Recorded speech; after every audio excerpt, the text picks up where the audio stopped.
오늘은 추락의 해부 영화에 관하여 나눠보겠습니다. 이 영화는 프랑스 영화고 칸 영화제에서 황금 종려상을 받았습니다. 또 갑본상도 받았습니다. 엄마는 작가고 아버지도 교수이면서 작가입니다. 또 11살 먹은 시각장애인 아들과 개랑 살고 있습니다. 세 식구와 개가 살고 있습니다. 아들이 강아지랑 산책하고 들어와 보니까 아버지가 다락방에서 추락해서 떨어져서 죽어 있었습니다. 너무너무 깜짝 놀라서 엄마를 부릅니다. 이 영화는 가족관계가 추락하는 거, 부부관계가 추락하는 거, 모든 것이 다 무너지는 것에 관하여 자세히 해부해서 보여주고 있습니다. 아버지가 죽은 것이 단순 사고상가, 어머니가 죽인 살인상가를 파헤치는 데 초점을 맞추고 있습니다. 영국에서 아버지는 대학 교수고 엄마는 작가로서 살고 있다가 아버지가 아버지의 조국인 불란서로 이사 옵니다. 불란서의 그 높은 산장에 그 집을 짓고 교수직을 그만두고 작가에 전념하기 위해서 이사를 옵니다. 그리고 수입을 위해서 산장, 여관을 만들기 위해서 아버지가 일하고 있습니다. 영국에서 살 때는 부부가 모두가 다 타국이라서 그럭저럭 잘 지냈습니다.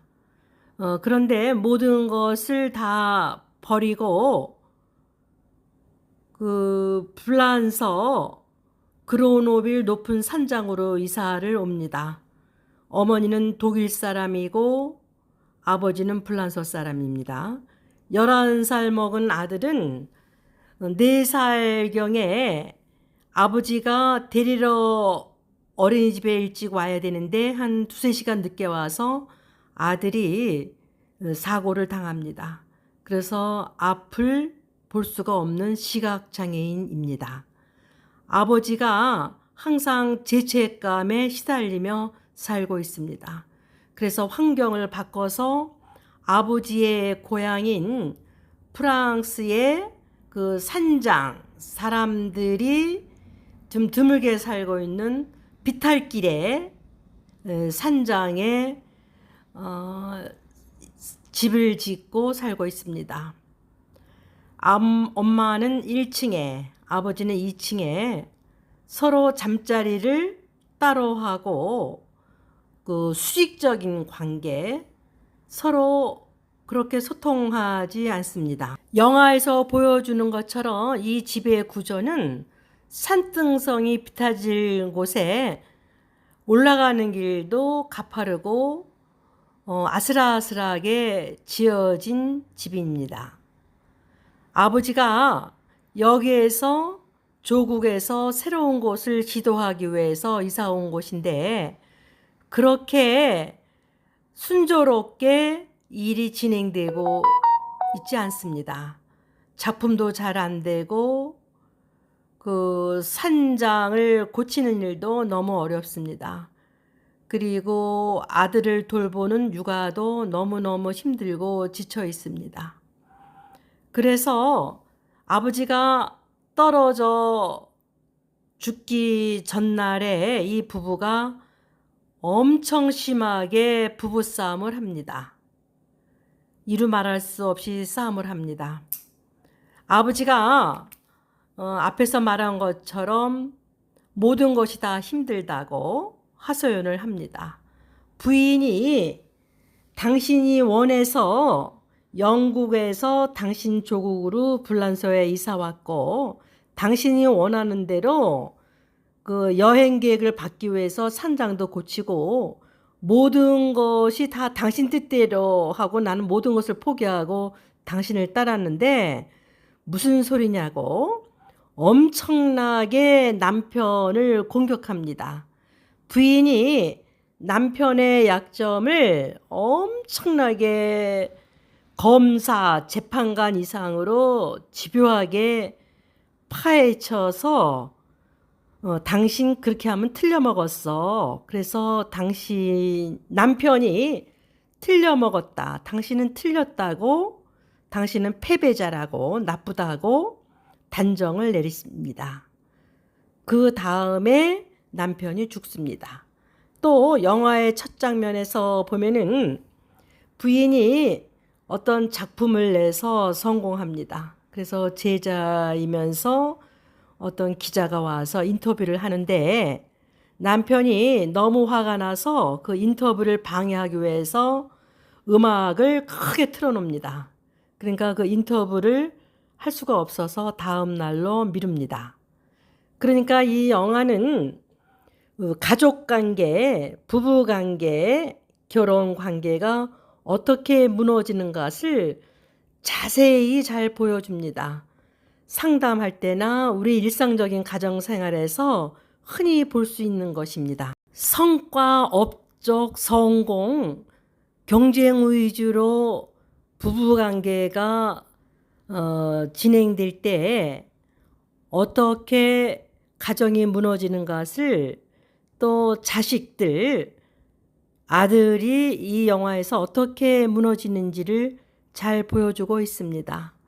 서로 사랑하지 않고 내가 앞서거니 뒤서거니 너무 성공 위주로 나아갈 때 결혼, 부부관계, 가정 모두가 다 무너지는 것을 자세히 보여주고 있습니다. 법정에서 증인으로 아들을 내세웁니다. 아들은 앞을 볼 수가 없는 시각장애인입니다. 아들이 엄마 아빠의 부부싸움하는 녹취록을 듣고 엄마 아빠의 여러 가지 더럽고 지저분한 면을 보게 됩니다. 너무나도 커다란 상처입니다. 아들이 너무너무 괴로워합니다. 아들은 엄마도 좋고 아빠도 좋고, 근데 여기서 검사들이, 경찰들이 집요하게 파헤쳐 들어갑니다. 엄마가 범인인가 아닌가를 알아내기 위해서. 아들이 하루 동안 문을 걸어 잠그고 여러 가지 실험과 생각을 합니다. 그래서 마지막 법정에서 엄마가 범인이 아니라고, 아버지가 몇 번 전에도 아스피린을 과다하게 먹고 자살 시도를 한 적이 있다고. 그래서 재판이 끝나고 엄마가 무죄라고 마지막 결론이 나고 난 다음에 마지막 장면에서는 아들이 엄마를 껴안아 줍니다. 선글라스 안경도 벗고 대단히 상징적인 장면입니다. 보통은 엄마가 아들을 껴안아야 되는데 어린 아들이 엄마를 껴안습니다. 부인은 모처럼 평소에는 가보지도 않았던 남편 방에 올라가서 남편이 사랑했던 개를 껴안고 남편을 그리워합니다. 힘들다고 아버지가 돌파구로 추락해서 자살하는 거, 또 아들을 법정에 내세우는 거, 너무 무책임한 일이고 이런 것을 경험한 아들이 앞으로 세상을 어떻게 살아나갈 수 있겠습니까? 부모들이 조금 더 자식을 생각한다면은 이런 식으로 죽고 자살하고 이혼하지는 않습니다. 우리는 이 영화 추락의 해부에서 사랑을 배워야 됩니다. 세상에서 제일 힘든 관계가 결혼 관계, 부부 관계입니다. 서로 살아온 문화가 다르기 때문에 그 연애할 때랑 결혼 생활이 시작되고 나서부터는 하늘과 땅 차이로 다릅니다. 세상에서 정말 좋고 완벽한 사람은 없습니다. 단지 사랑하려고 상대방의 약점을 보고 노력하고 다가가고 애쓰는 사람만 있는 것입니다. 세상에서 완벽한 사람은 하나도 없습니다. 나쁜 사람도 없습니다. 서로 관계에서 상대방을 존중하지 않고 나와 다르다고 해서 자기가 손해보지 않으려고 계산기를 두드리고 이러고 할 때 지옥이 만들어지는 것입니다. 사랑하지 않을 때, 상대방한테 다가가지 않을 때 부부관계, 결혼 모든 것이 추락합니다. 나 혼자만 성장하고 성공하고 앞서가려고 할 때 가정이 무너지고 자식들도 무너집니다. 우리가 신문지상이나 뉴스나 사회면에서 보면은 아주 잘 나가는 정치가나 사업가나 공직자나 아주 훌륭한 업적을 사회적으로 내놓는 사람들을 많이 봅니다.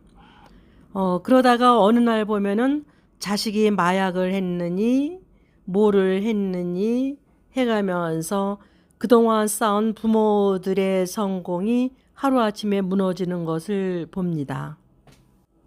이 영화에서 남편이 죽기 하루 전에 작품도 잘 안 되고 부인에 대해서 원망을 막 퍼붓을 때 부인이 하나하나 다 집요하게 공격하면서 남편을 무력화시킵니다.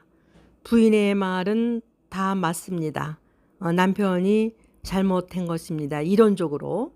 그렇지만 여기서 부인이 남편한테 다가가서 얼마나 힘들면 이 사람이 얼마나 노력하고 노력해도 이렇게 작품도 안 되고 이래서 아우성치고 몸부림치나 하고 다가가서 연민의 자세로 서로 껴안고 남편의 모습을 나의 모습으로 생각하고 우리는 하나로 생각하고 자기의 모든 것을 내려놓고 남편과 함께 하면은 남편이 뛰어내려서 죽지는 않을 것입니다. 자기가 앞서가서 조금만 노력하면은 성공할 수 있는데 그렇게 해서 성공하면은 아들도 무너지고 남편도 무너지고 또 반대로 남편이 부인이 하소연하는 것을 묵사발시키고 아들이 하소연하는 것을 무시하고 폭력으로 행사할 때 모든 것은 다 무너지는 것입니다. 남편의 모습에서 부인의 모습이 있는 거고 아들의 모습에서 부모의 모습이 서로 스며들어서 서로 하나가 되는 것입니다. 부부 상담에서 혹은 실제 생활에서 우리 일상적인 생활에서 한번 대입을 한번 해보세요. 남편이 이렇게 힘들다고 할 때 또 남편이 잘못해서 아들이 시각장애인이 됐을 때 그 남편이 얼마나 우울하고 사는 게 하루하루가 가시방석에 있는 것은 우리가 충분히 상상할 수가 있습니다. 부인이 자기의 업적, 성공만을 위해서 또 집에까지 와서 막 인터뷰하고 이러는 것을 좀 내려놓고 남편한테 다가가서 남편이 하는 일이 잘 되도록 자기가 노력하고 극복하면은 얼마든지 천국은 만들어질 수가 있는 것입니다. 세상에서 완벽하고 좋은 사람은 없습니다. 단지 노력하는 사람만 있을 뿐입니다. 부부관계가 서로 폭력하고 싸움하고 이혼하는 것이 사람이 나빠서가 아니라 관계 맺는 방법을 몰라서 일어나는 것입니다. 자기를 내려놓을 때 성경 기절에서 하나의 미랄이 죽을 때 거기까지 거창하게 가지 않더라도 자기를 내려놓을 때 우리 가정, 부부관계, 아들이 강하고 견고해지고 더 사랑으로 아주 굳건하게 쌓인 가정이 되는 것입니다. 인간 안에는 누구나가 다 선하고 신 같은 모습이 있습니다. 말로만 사회적으로 매냥 거대 담론 외치고 실천도 안 하고 매냥 사랑한다고 그런 거는 누구나가 할 수가 있습니다. 자기 자신을 조금만 내가 아들 남편을 버리고 내 일에 충실하면 내가 커다랗게 성공할 수 있을 때 다시 한번 남편 자식을 살펴보는 것, 또 그 반대로 남편도 조금만 더 하면 내가 사회적으로 출세하고 돈도 벌 수 있을 때 이런 행동을 할 때 누가 우리 집에서 고생하고 희생을 당하는가 다시 한번 바라보고 좀 멈추면 더 천국에 다가가는 행복한 가정이 될 수가 있습니다. 이 영화는 우리에게 많은 것을 가르쳐 줍니다. 무슨 거대 담론이나 뭐 엄청난 철학적 종교적 지식을 말하는 것이 아니라 부부 관계가 어떻게 폭락 무너지는 것을 잘 보여줍니다. 서로가 다가가려고 노력하지 않고 껴안으려고 노력하지 않고 상대방이 하소연할 때 무슨 소리야 하고 계산기를 두들길 때 남편이 무너지고 아들도 무너지고 나도 무너지는 것입니다. 결혼은 부부관계, 가정생활은 서로의 약점을 메꾸어 주는 것입니다. 나를 내세우기보다는 상대방의 성장을 더 돕고 바라는 것입니다. 말은 이렇게 쉽지만 내가 죽기는 그렇게 쉬운 것은 아닙니다. 굉장히 노력을 해야 됩니다. 행복하고 가정 모두가 성장하는 사람들, 가정은, 부부관계는 나의 성장보다는 상대방의 성장을 더 바라고 돕고 내가 희생하는 것입니다. 나를 내려놓는 것입니다. 근데 무너지고 추락하는 가정은 네가 잘못했지 내가 뭘 잘못해 이렇게 따지고 들을 때 모두가 다 추락하고 이 영화, 이 가정에서 제일 불행한 사람은 아들입니다.